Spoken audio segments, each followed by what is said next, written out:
Hello, wall tube jumper tubers, and welcome back to Let's Play Super Metroid. So hopefully you understood my explanation of the wall jump in the last episode. It's not the easiest of things to do, and for the most part you can get through the game without really doing that. You might miss a few things on your way through, but you could probably make it all the way to the end of the game without too much trouble. As long as you didn't go down and get stuck down there. Anyway, let's see, I did mention something about coming back up here, so I believe now that we have our power bombs, there's a little secret here. That was kind of a sneaky one, I thought, too. You just walk right through the wall, so that was kind of a secrety, hard to find place. And this is fairly obvious. If you want to know what to do, just drop a normal bomb and it will show you what kind of missile you need to use, basically. And we get some more power bombs. You can also use power bombs to display. They basically do the same thing as a normal bomb, except they'll hit everything on the screen. The power bomb tends to kill everything and open up all kinds of secret passages that you didn't know about. Like, say we use one there. Oh, it opens up this one. You could have just dropped a normal bomb or even just shot it if you want, but the power bomb hits it from all over, from far away, basically. So that's cool. And there's a big room over here that we've walked past a couple times but couldn't get into. So might as well give it a little exploration. Whoa! Jumpers everywhere! Hoppers everywhere! Just shoot that while it's open. And this is where you would need the wave beam to get through, essentially. So if you don't have the wave beam, I don't think you can get through here. You don't actually need to be able to do your jumps. If you don't know how to do the wall jumps, there's a couple more items that will help you, like shooting that to make it go up and all that. But doing the wall jump is pretty easy, I find. And an energy tank. That's nice of them. Filling us up on energy. I seem to remember that one of the rooms that looks like this has a fake energy tank, although it might be from one of the Game Boy Advance versions where it's like a fake that attacks you or something. Kind of like the mimics from D&D or Final Fantasy or something like that. If you know what those are, the mimic. Anyway, we got that. Let's see, what else is there? There is another secret down there, but we still don't have the item necessary to get through, unfortunately. So we'll have to come back for one more thing down there. So, no good. But from here, we should be able to make that jump now. Woohoo! Look at our jumping prowess. And we can pick up a couple things over here. Again, not everything. If you're trying to save time, there's probably not a whole lot of point of going here right now. But, there you go. That was another sort of trick. If you hit them with a charged beam ice shot, you can freeze them first and then shoot them a few times before they die. Usually, the second last shot is what would freeze them before they die. This was just did it a little differently. Not that big of a difference, though. Oh, I know something I wanted to start showing you guys. This is probably a fairly unknown trick. If you equip just one type of beam, or none, plus the charge beam, there is kind of a little special attack you can do, and I'll try to use it over here, just while we're messing around, just because I don't think a lot of people know how to do this. So I'll show you how this works. It's really not that hard. Essentially, if I remember correctly, you select a power bomb and charge your thing up, and no, how do we do this? Let me see, just a sec. Okay, maybe it's like charge up. No? How do I do it? Oh, crumb. There's a way to do a special attack. Maybe, okay. It's possible that you have to have charge beam and something else. Let's see if that works. There we go. So we got a special ice shield. Yeah, so it just needs to have a special, you have to have one normal beam equipped, so that's just basic ice beam, plus the charge beam, and you select the power bomb, and it will use one power bomb to do this. And that's pretty cool, I thought. Not a whole lot of people know about this. Now, you can't shoot while this is on, but it's pretty cool. I mean, hey, who wouldn't want an ice shield? Okay, so that's the ice one. I'll show you the other two. I thought there might have been a normal generic one, but I guess that was wrong. This is the wave one. Makes this sort of weird, almost homing gun things. Unfortunately, you can't shoot while it's out, so you can't. You can't even drop bombs. Oops. Well, maybe you can. Anyway, doesn't matter. All I really wanted to do was pick up that energy tank while we were over here. Alright, so that's what the wave beam looks like, if you were wondering. And there is a couple things we could get up there, but whatever. Not going to worry about it right now. We'll be back at some point. We'll just continue our journey to Norfair now. So I showed you the... I'll show you the wave one more time, because it's... maybe it was hard to see that last time. Oops, I didn't mean to keep using those power bombs when I don't mean to. Okay, so let's see. Oh, there, that does a lot of damage. Isn't that cool? So 3 of the little purple diagonal thingers, and they opened one. Unfortunately, can't open this door right now. There we go. Yeah, so, hey, that's a cool little trick. I'll show you the spazer next, just for fun. Just because I think these are kind of interesting. I never really use them much. Like, I don't think they have a ton of useful purposes, but hey. Does this not have a spazer one?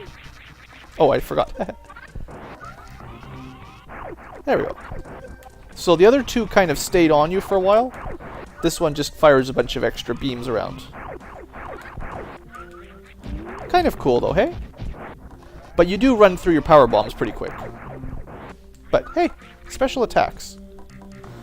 This is one of the reasons why Super Metroid is my favorite game. Just cool little secrets like that. There's another one that I'm going to try to show you when you're almost out of life, but it's probably another very unknown secret. If you have more than 11 power bombs, or if you have 11 or higher power bombs, super missiles, and missiles, and you're almost out of life, like I think it's like really critical life, like probably less than 20, you can do a very special move that heals you at the cost of some missiles and stuff. And it's actually another one of those tricks that if you're trying to run through a bunch of lava or heat areas, that's one of the ways you might have to do it. Now this room is another one that you're supposed to do a little bit later. I don't think we're supposed to come in here yet. But if you don't mind taking a little bit of damage from some spikes, I believe we can get through it without too much trouble. Too much. There's a little... Ah, come on, stand on the little platform. Okay, so the trick is going to be to freeze this guy if you need to, so you can get over to this room. So yeah, this room you're not really supposed to get to just yet, but hey, what's a little bit of spike damage? We can handle it. We've done a little bit of sequence breaking, it's no big deal. But we've got the X-ray scope, and now if you already know all the secrets in the game, it's not terribly useful. But when you're trying to figure out how the secrets work, this is a very cool item. Select it and press the dash button. Hold the dash button down and use your D-pad, and you can scan, and you'll be able to see all the secrets in the game. I won't be using it too much, maybe just to show you secrets here and there, but if you don't know how to find stuff, that's pretty cool. I thought that was a nice addition. So anyway, there we go. We've got the X-ray scope. More fun items that make Super Metroid cool. Not only do we have lots of cool secret moves that do all kinds of weird things, we've got an item that helps show us how to find secrets. Freezing those is usually a good idea now that you've got the ice beam. That way they don't die, and that way it doesn't get darker. But they do give you power bombs, so that's nice. Power bombs are kind of the same as super missiles. Remember I was saying that not all enemies drop not all enemies drop super missiles. Like sometimes it's kind of a rare drop. Well, some enemies, same thing with super missiles as power bombs. Some enemies tend to like to drop those, whereas regular enemies you probably won't get a whole lot. So anyway, nothing terribly important. Now, once you've got here, if you have the high jump boots, you'll find this jump is actually a little bit harder. You used to be able to jump across kind of easier than this, and I think usually, oh yeah, you can make it if you just do it just a bit, but I seem to recall that that jump is easier if you de-equip your high jump boots for whatever reason. It's just due to the water and the influence. But you can make it obviously with high jump boots. It's just a little tougher. So this sure is a nice glass tube they've got there. It would be a shame if someone broke that. I hope no one comes along and, I don't know, destroys their nice metal, their nice glass tube. That would be a shame, wouldn't it? Alright, let's continue on our adventure. Let's see, I'd like to get a little bit more progress before I check the length of this episode. Let's see, the way you're supposed to go is this direction, now that we've got the power bomb. So I will show you how to go through it this way. Because we have the wave beam, there's a couple other options available, but this is where you're supposed to go, if you remember this part from our ice beam gathering adventures. So we're on our way into kind of the second layer of Norfair, or something like that, the unmapped part of it anyway. And this one, whew, careful, has a very tricky secret over there that I would like to get. And it relies on jumping right on that nice little guy and trying to not kill him. Ah, no! Okay, whew, that was really close. If you hit him twice, he will die. Woohoo, we made it! There's easier ways to get this later on in the game, but for now, if you freeze them without killing them, and without them falling down like that one was, because they'll fall as soon as they touch, well, as soon as the floor disappears. So, anyway, that's how you get some more missiles that it's a little bit tricky. And then we just go for a run. Some red space pirates, but they don't even know what hit them. Uh-oh. Ah, crumb, I wasted that. I did that totally wrong. There we go, that's what I meant to do. You can jump, I didn't really mention how that shine spark works, but if you, wow, I'm really low on life. I didn't realize I should have healed up a little bit. If you, oh, I'll be fine, I'll go down. I'm going to do this on this video and then maybe save it. When you're running at super speed, you press down to charge up, and then the direction you jump, oh boy, the direction you jump will be a power jump. Oh, no, it's supposed to be that one. This is the Crocomere. He's great. You just want to hit him in his mouth when it's open, and he moves backwards. He's actually immune to damage. You cannot kill him with any guns. So he's kind of cool. One of my friends, oh come on, get him. One of my friends, when this game came out back in like grade 5 or something, this was his favorite boss because he's cool.